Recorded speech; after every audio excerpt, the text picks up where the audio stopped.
Misal dalam salat, angkat tangannya di An-Nasai nomor hadis 886, fa wada'a yadahu al-yumna 'ala al-yusra, maka dia bersegera meletakkan telapak tangannya di punggung kirinya. Fa itu harfu aqfin rabitin baina syai'aini bila hudud.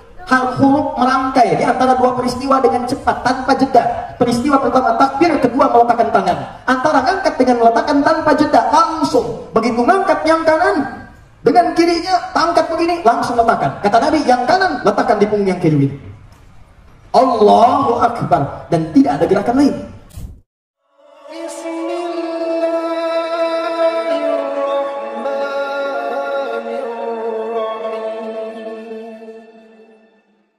Bismillah. Allahu Akbar. Saya coba petakan sebentar. Mudah-mudahan cukup untuk saya menulis. Bagian belakang yang berdiri kelihatan ini? Iya, memang. Belum saya tulis, bagaimana bisa kelihatan? Ini luar biasa. Iman milenial, belum ditulis sudah kelihatan. Baru kepatil udang kayaknya. 1, 2, 3, dah. Putus. Yang diajarkan Nabi intinya cuma 3. Dia akan dihisab oleh Allah di hari kiamat, termasuk menentukan apakah status kita bisa naik jadi khairu ummah atau tidak. Lihat sini. Tadi sebelum Nabi diutuskan jahiliyah, peradaban nggak punya, ilmu tidak ada, tertinggal, semua komplit, jadi semua jenis kejahatan ada di situ. Begitu diutus Nabi, rubah status jadi khairu ummah. Perang surah 3 ayat 110, paling kiri sebelah atas. Kuntum khaira ummah. Kalian umat terbaik. Jadi kalau ada orang jujur, ini paling jujur. Kalau ada orang kaya, ini paling kaya. Bahkan kalau antum baca sirah nabawiyah, di ujung akhir kehidupan Nabi, orang ingatnya cuma wasiat Nabi yang umum-umum ibadah. Lupa kalau Nabi mengatakan, bagi umatku kaya itu biasa. Yang aku khawatirkan umatku terlalu kaya, sehingga lupa kemudian dengan nilai-nilai ibadah dan mengamalkan nilai kekayaannya. Di bagi umat Islam itu biasa. Kalau ada orang kaya, ini yang paling kaya. Kalau ada orang jujur, ini yang paling jujur. Kalau ada orang pintar, ini yang paling pintar. Itu yang disebut dengan khairu ummah. Nah, bagaimana kuncinya untuk menuju pada cita-cita khairu ummah itu, sehingga nanti kita harapkan kalau ada orang pintar di bumi, insya Allah yang paling pintar dari Indonesia, orang Islam.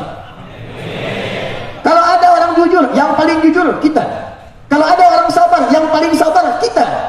Jadi jangan sampai kita hadir dalam kancah kehidupan, bahkan kehidupan lingkungan kita sendiri. Maaf, kalau ada yang tidak jujur, kita ada di situ.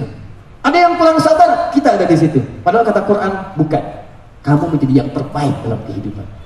Dan insya Allah kita akan wujudkan itu. Ya, ini belum dimulai, sejak sebelah sini aja wajahnya udah bercahaya. Insya Allah. Kena pantulan lampu. 1, ibadah. 2, muamalah. 3, akhlak. Syarat kita berubah jadi khairu ummah, umat terbaik di segala bidang kehidupan, semua aspek sampai pulang menuju Allah, dunia terbaik, alam kubur terbaik, akhirat terbaik. Syaratnya cuma 3. 3 ini kita kuasai dengan baik, maka lengkap semua syarat yang harus dipenuhi. 1 apa? Ibadah, yang mengatur hubungan kita langsung dengan Allah Subhanahu wa ta'ala. Maaf, siapa yang punya rezeki? Allah. Siapa yang punya pengetahuan? Siapa yang punya ketenangan? Siapa yang punya sakinah? Siapa yang punya mawaddah? Siapa yang punya rahmah? Anda menginginkan di rumah tangga sakinah, mawaddah dan rahmah, Anda tuliskan di pintu kamar Anda samara. Tapi Anda sendiri tidak dekat dengan pemiliknya. Bagaimana itu bisa diturunkan oleh Allah? Anda pengen mudah dapat rizki, ya Allah berikan aku rizki, ya Allah mudahkan. Saking mudahnya aku pun merubah namaku menjadi rizki. Ya. Tapi Anda nggak dekat dengan pemilik rizki, bagaimana rizki itu bisa diturunkan? Anda ingin ketenangan, tapi Anda tidak dekat dengan pemiliknya, bagaimana Anda bisa mendapatinya? Maka Allah memberikan gambaran lewat nabinya, jika Anda ingin mendapati semua dengan mudah, maka jadikan hubungan Anda yang pertama dengan pemilik semua itu mesti lekat dan mesti sempurna.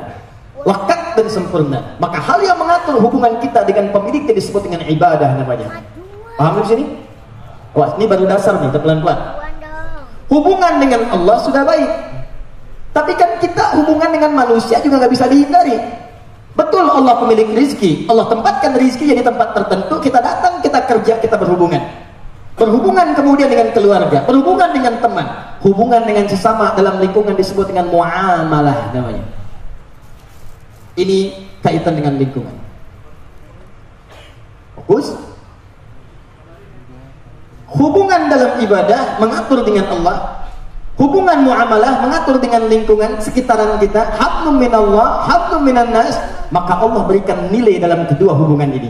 Jangan sampai ada orang ibadah pengen dekat dengan Allah, tapi penampilannya kurang bagus, caranya tidak elok. Pengen menemui seseorang, tapi datang dengan arogan, tidak diatur dengan penampilan yang baik. Maka Allah berikan kemudian melalui tuntunan Rasulnya hal yang ketiga. Bagaimana kita melakukan ibadah dan muamalah supaya sempurna? Maka muncul apa yang disebut dengan akhlak, nilai yang mengatur tata cara ibadah dan muamalah.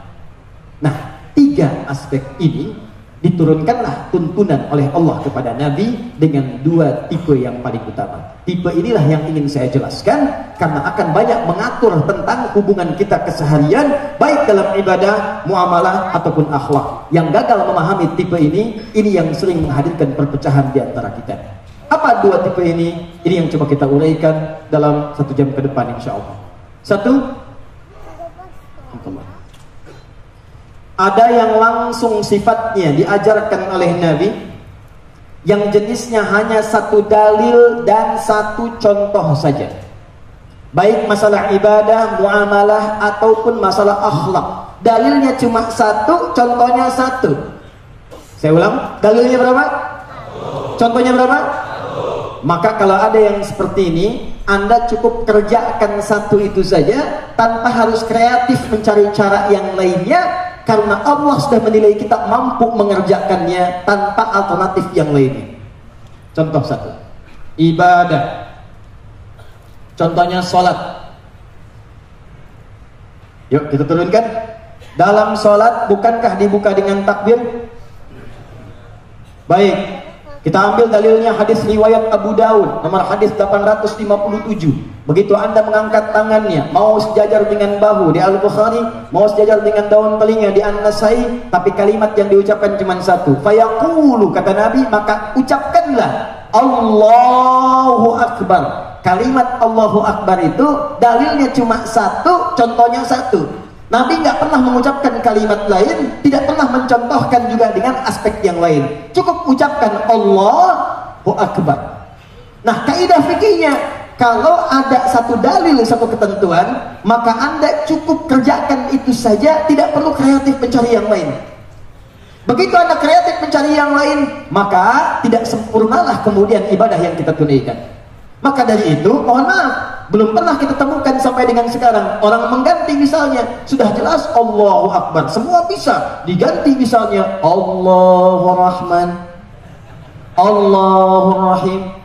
Kalau Anda katakan bukan Allahu Akbar, ingat dalilnya Al-Quran. Bukankah Allah berfirman di Quran surah 17 ayat 110, Qulid'ullaha awil Ar-Rahman. Silahkan sebutkan Allah atau Ar-Rahman. Boleh kan saya? Tidak, karena penjelasan dari Al-Quran diatur dengan keterangan Nabi SAW. Paham sampai sini? Jadi kalau sudah kalimatnya Allahu Akbar, maka jangan coba-coba diganti dengan kalimat yang lainnya, karena dalilnya cuma satu, contohnya pun satu. Jadi diganti dengan kalimat lain aja tidak boleh, apalagi diterjemahkan.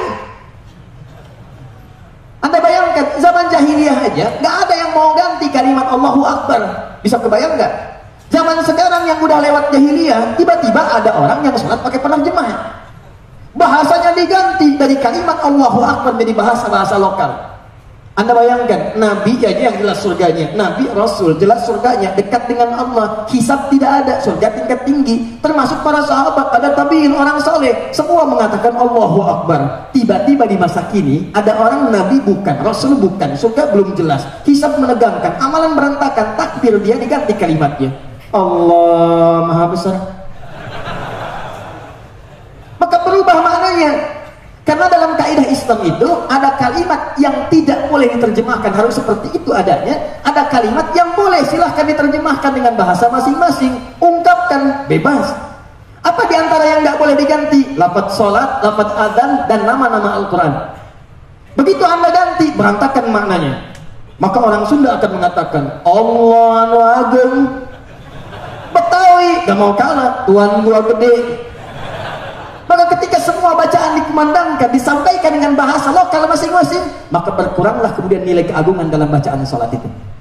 Termasuk bacaan Quran. Jangankan ayatnya, nama suratnya aja, walaupun ada terjemahannya, tetap dia harus dilafadzkan dengan nama suratnya. Al-Baqarah, ada terjemahannya, sapi betina.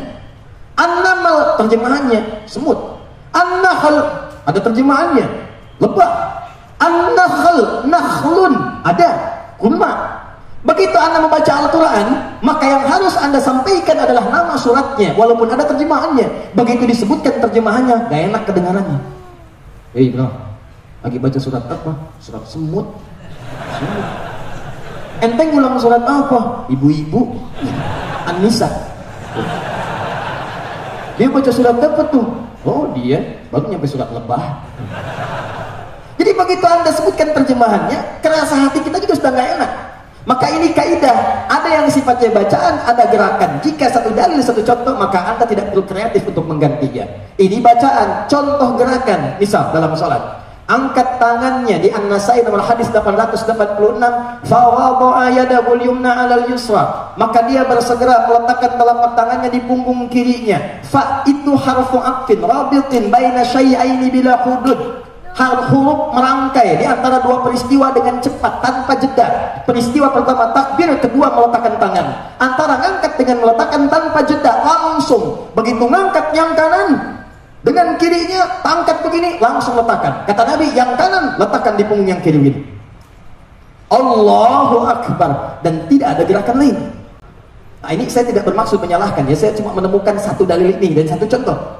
Dan tidak perlu kreatif. Ustadz, kan nggak enak Ustadz, kiri itu lambang yang tidak menyenangkan, yang kurang bagus. Kanan ini gambaran bagus. Masa kita dahulukan kiri daripada kanan? Boleh nggak begini? Allah, kanan dulu masuk, kiri begini, baru kanan tutup. Kadang-kadang kaki naik dikit gitu kan? Nah, bisa. Nah itu kalau sudah kemudian jelas seperti itu, satu dalil satu contoh, maka tidak perlu kreatif. Makanya saya coba cari-cari gitu ya, kan saya nggak biasa nyalain orang. Saya cuma lihat dia mengerjakan itu ada dalilnya apa. Saya lihat, saya kumpulkan kitab hadis. Padahal alhamdulillah kita punya koleksi 1235 kitab hadis. Kita lihat satu-satu. Masya Allah, jangankan di hadis sahih, di hadis paling palsu pun nggak ditemukan. Jadi pemalsu hadis pun tidak tertarik memasukkan hadis ini, saking jelasnya hadisnya. Paham ya? Nah, jadi kalau kita sudah jelas mendapatkan bagian itu, sudah nggak usah dikuat kait lagi. Paham? Allahu Akbar, selesai. Allah. Bisa ya, bisa contoh. Jelas? Nah, ini ketentuan terkait dengan ibadah. Sama, muamalah juga ada. Ada bentuk perintah, ada bentuk larangan. Kerjakan, tinggalkan. Do it, leave it, if'al, wala taf'al. Padahal jelas. Saking jelasnya, nggak perlu diterjemahkan lagi. Tapi kadang-kadang manusia banyak yang kreatif. Sudah tahu jelas, mencari jelasnya. Supaya itu terlihat seakan sama. Contoh, saya ambil larangan dulu, hubungan dengan manusia. Buka Quran surah ke-49 ayat 11-12. Ya ayyuhalladzina amanu. Kata Allah, hai orang-orang yang masih mengaku punya iman. Saya serius nih, lihat sini. Boleh saya hapus dulu? Masya Allah. Biasa. Tolong muliakan mari untuk. Cuma saya tuh gini, saya selalu punya persoalan begini. Saya tuh sering mengambil penghapus karena saya tahu mana yang harus dihapus.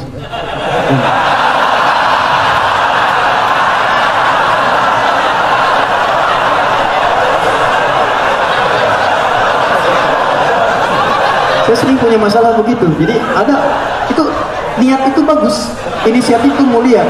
Cuman ketika menyulitkan kita, itu jadi persoalan.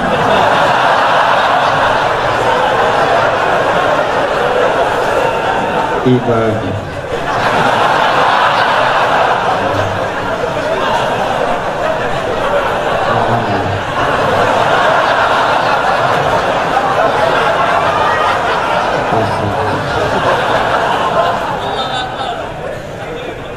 Insyaallah. Jazakallah. Semoga Allah masukkan beliau ke dalam surga setelah kita di dunia. Jazakallah khair. Alhamdulillah. Lihat sini. Ini sudah. Sekarang saya kasih kaidah. Lihat baik-baik. semua ayat yang dibuka dengan ya ayyuhalladzina amanu, maka bukan sekedar informasinya yang penting yang akan disampaikan ayat itu, tapi juga mempertaruhkan keimanan pemiliknya.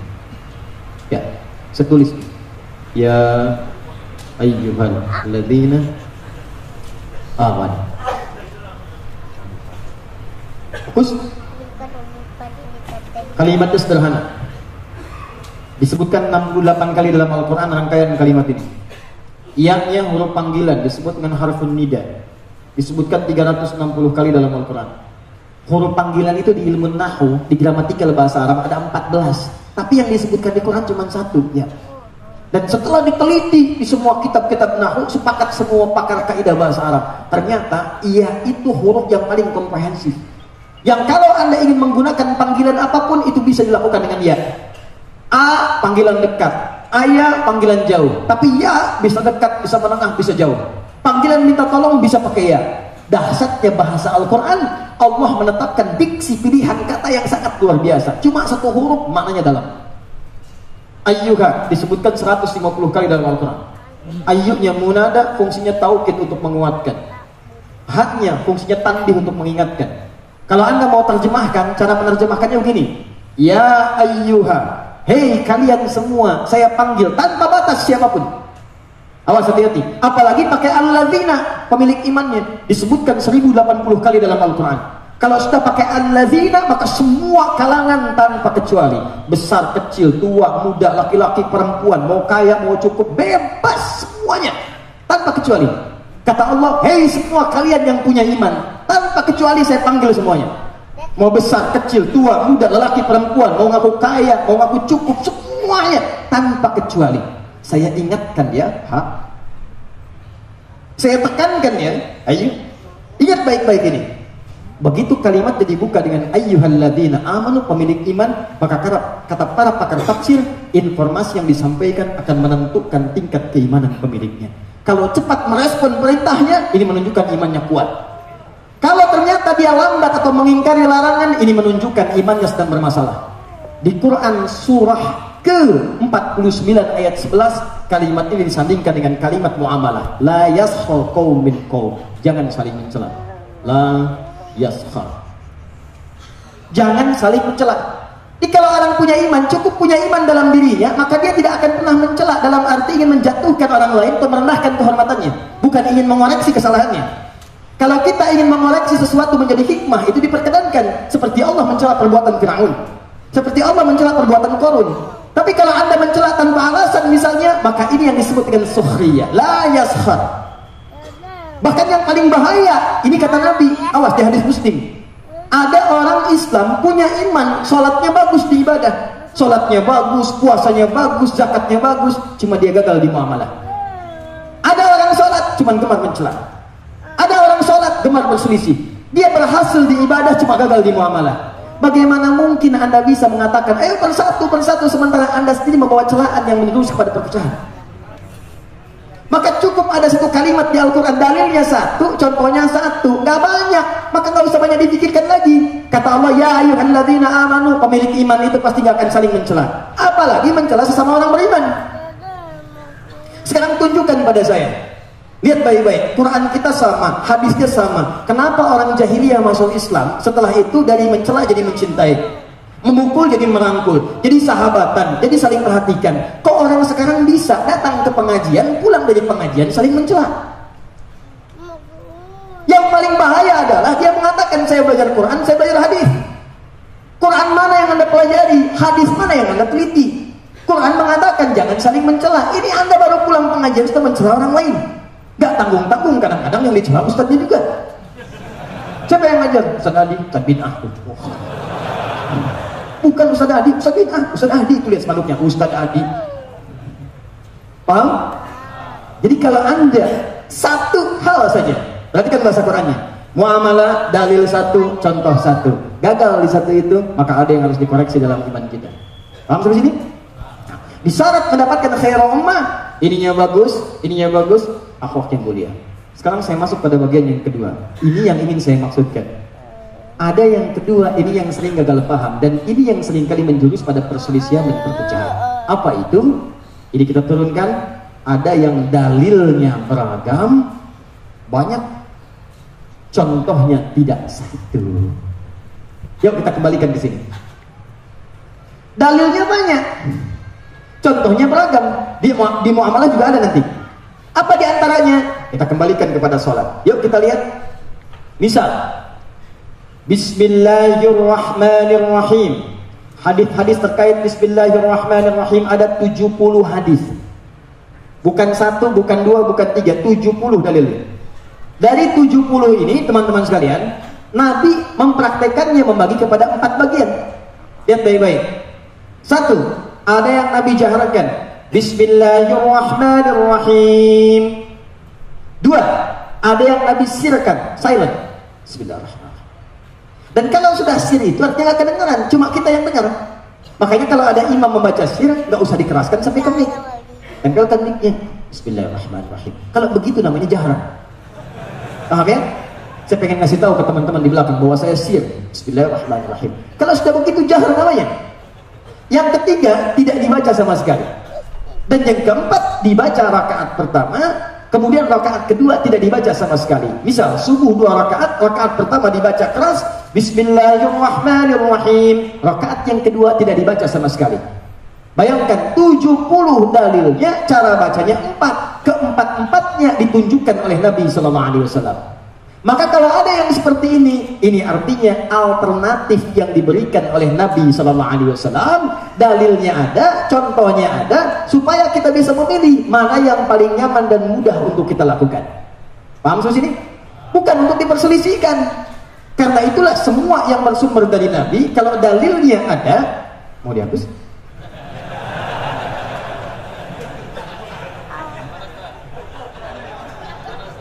Boleh, ini. Nah, Masya Allah, luar biasa. Ya. Selalu ada perbaikan. Nah, Masya Allah. Mas Adi sudah berhijrah dalam urusan menghapus. Lihat sini, fokus.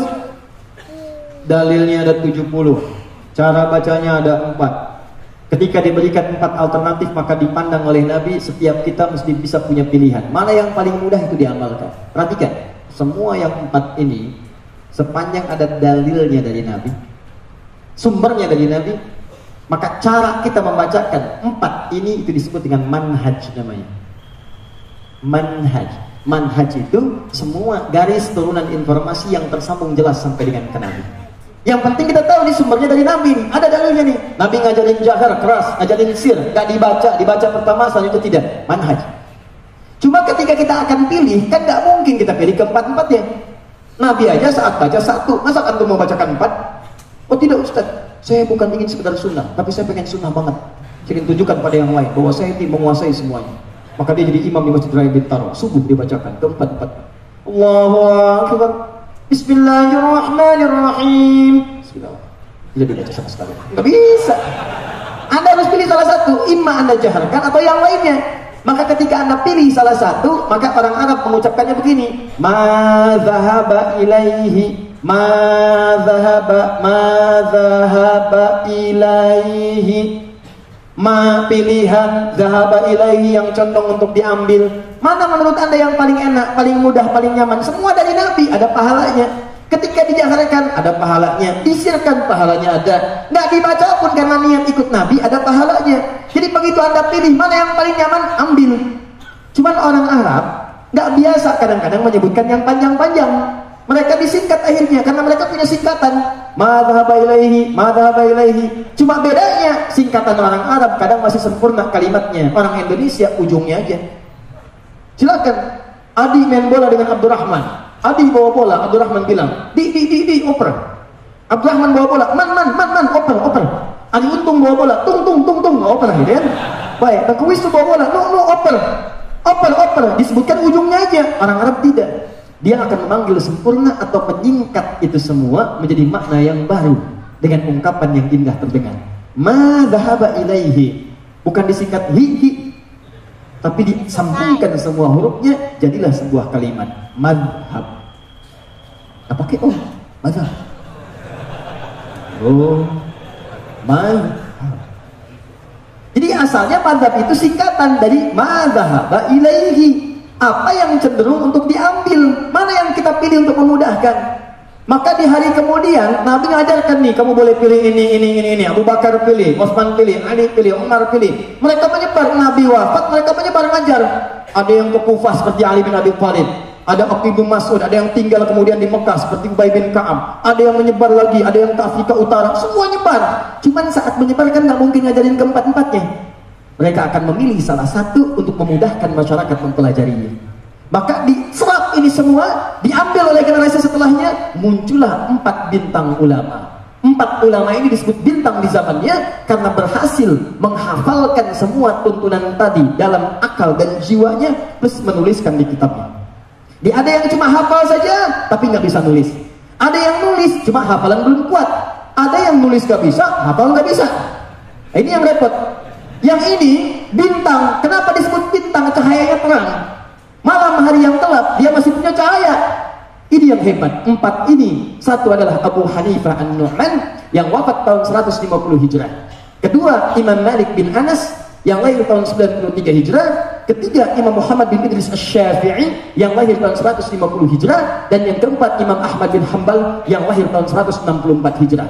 Orang-orang yang hidup di rentang waktu, lahir di rentang waktu abad kedua Hijrah, maka orang ini masuk dalam kategori salaf. Salaf itu yang tinggal di masa awal 2 Hijrah, tahun kedua Hijrah, rentang 100 sampai ke 200 Hijrah. Semua yang tinggal di masa itu dan sebelumnya disebut dengan salaf. Orang yang mengikuti itu disebut dengan salafi namanya. Di salafi itu bukan kelompok, bukan golongan, tapi orang yang mengikuti cara ibadahnya sampai ke Nabi melalui orang-orang di generasi tadi. Maka dikumpulkan Imam Syafi'i, Imam Malik, Imam Abu Hanifah, Imam Ahmad. Diambil semua informasi dari zaman sebelumnya, mereka hafalkan.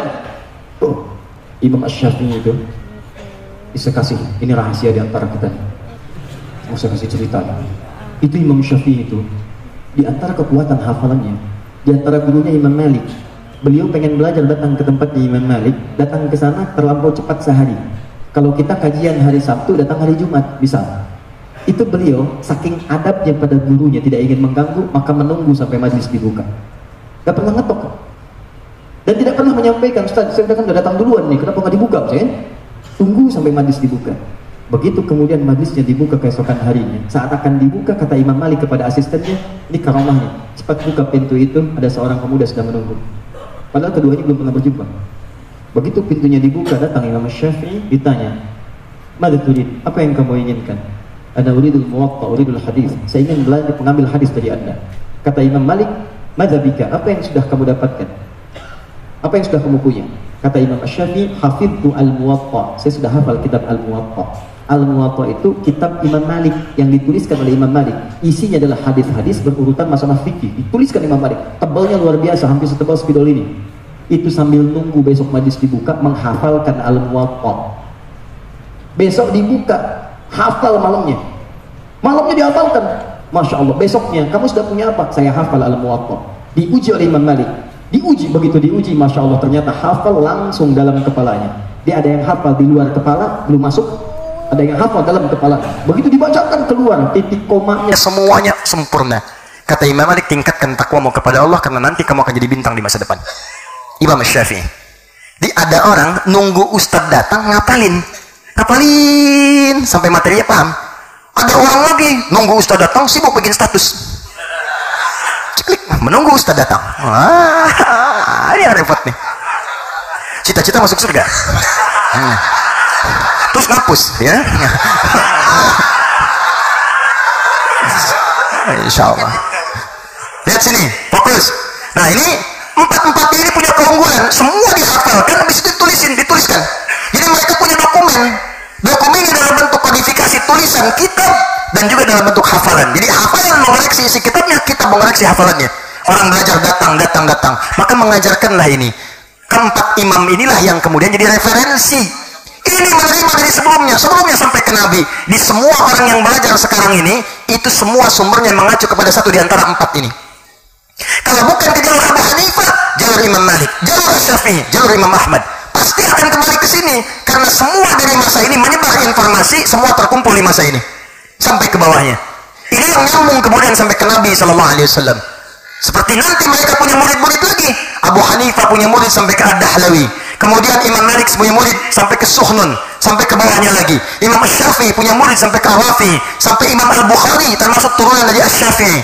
Sampai kemudian ke sini Imam Ahmad, sampai terus ke bawah lagi, sampai Syekhul Islam Ibnu Taimiyah, sampai Ibnu Qayyim Al-Jauziyah, sampai ke Syekh Muhammad Al-Albani misalnya. Semua jalurnya sama semua. Cuma saat mereka mengajarkan, kan saat mengamalkan mesti pilih salah satu. Imam Syafi'i hafal keempat-empatnya, cuma saat milih satu diucapkan, saya pilih yang jahar, maka dikenal dengan mazhab Asy-Syafi'i. Yang kedua dalam salat dibacakan jahar, Bismillahirrahmanirrahim, dikenal mazhab Asy-Syafi'i. Maksudnya yang dipilih oleh Imam Asy-Syafi'i karena menurut beliau ini yang paling nyaman saya amalkan. Pertimbangannya begini, silahkan kalau ingin ikut saya silahkan, bukan karena sayanya, mazhab bukan kelompok saya, tapi saya pilih berdasar dalil dari Nabi. Paham? Kata Imam Ahmad, saya ngambil sir aja, sir dalilnya begini, ada menurut saya ini yang lebih nyaman saya pakai, maka sir mengambil pendapat itu diambil Imam Ahmad, maka disebut madhab Hambali. Bukan kelompoknya Imam Ahmad bin Hanbal, maksudnya diambil sesuai dengan pilihan Imam Ahmad karena pertimbangan saya, oh pendapat Imam Ahmad dalam masalah ini memahami hadis Nabi, ini yang menurut saya paling kuat. Demikian Imam Malik, demikian Imam Abu Hanifah. Jadi kalau orang kemudian mengucapkan dalam salatnya jahar Bismillahirrahmanirrahim, ini menunjukkan dia mengambil dalil jahar yang bersumber dari Imam Asy-Syafi'i tersambung kepada Nabi sanadnya. Jelas? Dan tidak ada hubungan dengan yang lainnya. Ini datang ke masjid, imamnya jahar Bismillahirrahmanirrahim. NU. Bismillahirrahmanirrahim. Alhamdulillahirabbil alamin. Muhammadiyah. Selain saya salah semua. Ini repot kalau udah begini nih. Jadi nggak bisa. Kalau semua sumbernya dari Nabi ada, dalilnya ada, ini menunjukkan kemudahan dalam mengamalkannya.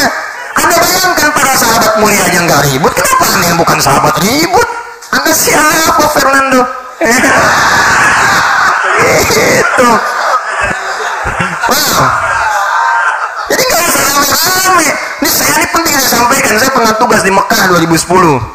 Tugas. Saya terima jemaah haji pertama dah. Begitu Isya imamnya Syekh Sudes. Bagus tuh di depan tuh.